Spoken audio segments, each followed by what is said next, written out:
Om Sai Ram. This is Sai Satcharitra, chapter 48. This chapter covers the stories of Mr.Shevade and the Sapatnekers. At the beginning of this chapter, someone asked Hemadpant whether Sai Baba was a guru or a Sadguru. In order to answer the question, Hemadpant describes the signs or marks of a Sadguru. The signs of a Sadguru: a person who teaches us the Veda and Vedanta, or the 6 Shastras or systems, controls his breath, or brands his body with Mudras, that is, metallic marks of Vishnu's weapons, gives pleasing discourses regarding Brahma, gives mantras or sacred syllables to his disciples, and orders them to chant the same a certain number of times, and explains beautifully the ultimate principle, but has himself got no experience or self-realization, is not a Sadguru. But he who through his discourse creates in us distaste for the enjoyments of this world and the next, gives us a taste of self-realization, and is well versed in both theoretical and practical knowledge of self-realization, deserves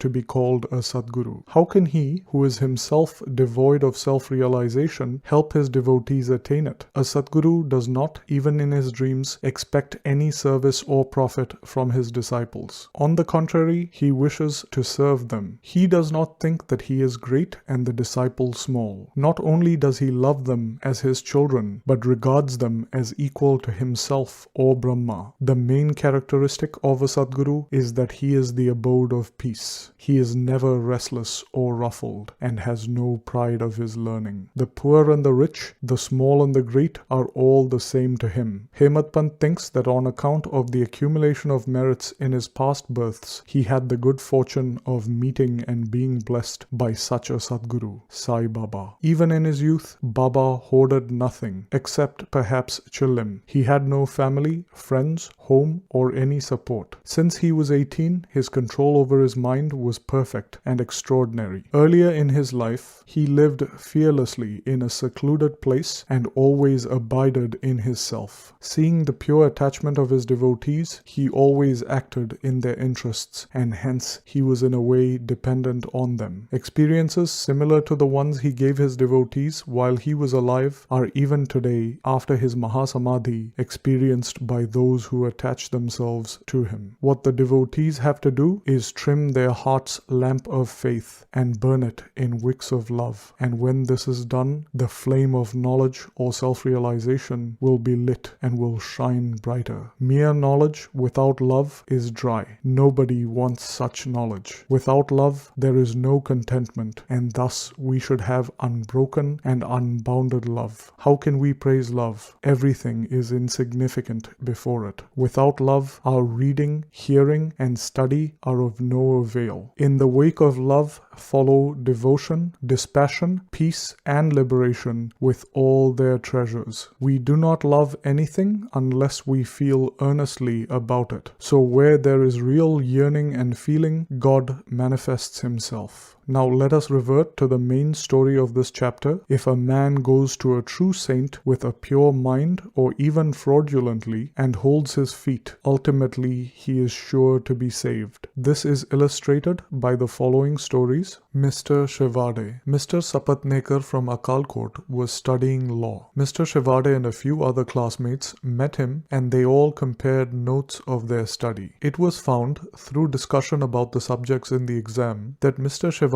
was the least prepared for the examination, and therefore all the students derided him. But he said that though he was not prepared, he was sure to pass the examination, as Sai Baba was there to get him through it successfully. Mr. Sapatneker was surprised at this remark. He took Mr. Shevade aside and asked him who this Sai Baba was, whom Shevade extolled so highly. Shevade replied, "There lives in a masjid in Shrirdi a fakir. He is a great soul. There may be other saints, but he is truly unique. Unless there is a great store of merits on one's account, one can't see him. I fully believe in him, and what he says will never be untrue. He has assured me that I will definitely pass this year, and I am confident that I will get through the final examination with his grace." Mr. Sapatneker laughed at his classmates' confidence and jeered at him and Baba. The Sapatnekers. Mr. Sapatneker passed his examination examination, settled at Akalkot, and practiced as a pleader there. 10 years after this, in 1913, his only son succumbed to a throat disease. This broke his heart. He sought relief by a pilgrimage to Pandharpur, Gangapur, and other holy places. However, this did not restore his peace of mind. Then he read the Vedanta, which also did not help him. In the meanwhile, he remembered Mr. Shevade's remarks and his faith in Baba, and he thought that he too should go to Shrirdi and see Baba. He went to Shrirdi with his younger brother, Pandit Rao, and was very pleased to see Baba from a distance. When he went near Baba and prostrated himself and placed a coconut before Baba with sincere devotion, the latter at once cried out, "Go away!" Sapatnekar hung his head, backed away, and sat in a corner. He wanted to consult somebody who would advise him on how to proceed. Somebody mentioned Bala Shimpi's name, and Sapatnekar met him and sought his help. They bought Baba's photos and came with them to the masjid. Bala Shimpi gave Baba a photo and asked him whose photo it was. Baba said that this photo was his friend's, pointing to Sapatnekar. Saying this, Baba laughed and everyone else joined him. Bala asked Baba the significance of the laugh and beckoned Sapatnekar to come forward and receive darshan. When Sapatnekar began to prostrate himself, Baba again cried, "Get out!" Sapatnekar did not know what to do. Then they both put their hands together and sat before Baba praying. Baba finally ordered Sapatnekar to leave immediately. Shimpi and Sapatnekar were both sad and dejected. As Baba's orders had to be obeyed, Sapatnekar left Shirdi with a heavy heart, praying that he would be allowed to receive darshan next time. A year passed and Sapatnekar's mind was not at peace. He went to Gangapur, where he felt even more restless. Then he went to Madegaon to rest and finally decided to go to Kashi. 2 days before he was to leave for Kashi, his wife had a vision. In her dreams, she was walking with a pitcher to a well. There, a fakir with a piece of cloth around his head, who was sitting at the foot of the neem tree, came close to her and said, "My dear, why get exhausted for nothing? I shall get your pitcher filled with pure water." She was afraid of the fakir and ran back with the empty pitcher. The fakir followed her. At this point, she was awakened. She described her vision to her husband. They thought that this was an auspicious sign and they both left for Shirdi. When they reached the masjid, Baba wasn't there as he had gone to the Lendi. When he returned, she was very surprised to see that the fakir she saw in her vision looked exactly like Baba. She reverently prostrated herself before Baba and sat looking at him. Seeing her humility, Baba was very pleased and began to tell a story in his peculiar fashion to a third party. "My arms, abdomen and waist have been paining for such a long time. I took many medicines and yet the pain did not abate. I got sick of the medicines as they gave me no relief. But I am surprised to see that all the pains have now disappeared at once." Though no name was mentioned, it was the story of Mrs. Sapatnekar herself. Her pains, as described by Baba, left her soon and she was happy. Then Mr. Sapatnekar went ahead to receive darshan. He was again welcomed with the former, "Get out." This time though, he was more penitent and persevering. He realized that Baba's displeasure was due to his past deeds and resolved to make amends for the same. He was determined to see Baba alone and asked to be forgiven for his past actions. He placed his head on Baba's feet and Baba placed his hand on it, and Sapatnekar sat stroking Baba's leg. Then a shepherdess came and sat massaging Baba's waist. Baba, in his characteristic way, began to tell the story of a baniya or businessman. He related the various vicissitudes of his life, including the death of his only son. Sapatnekar was very surprised to see that the story which Baba related was his own, and he wondered how Baba knew every detail of it. He realized that Baba was truly omniscient and knew everything about everyone's lives. When this thought crossed his mind, Baba, still addressing the shepherdess and pointing to Sapatnekar, said, "This fellow blames me and charges me with killing his son. Do I kill people's children? Why does this fellow come to the masjid and cry? Now I will bring that very child back into his wife's womb again." With these words, he placed his blessing hand on Sapatnekar's head and comforted him, saying, "These feet are old and holy. You are carefree now. Place your entire faith in me and you will soon reach your objective." Sapatnekar was greatly moved and he bathed Baba's feet with with his tears and then returned to his residence. Then he made preparations for worship and Naivedya and came with his wife to the masjid. He offered this to Baba and accepted prasad from him. There was a crowd in the masjid and Sapatnekar went there and bowed before Baba repeatedly. Seeing heads clashing, Baba said to Sapatnekar, "Why do you prostrate yourself repeatedly? One namaskar offered with love and humility is enough." Then Sapatnekar witnessed the Chavadi procession described before. In that procession, Baba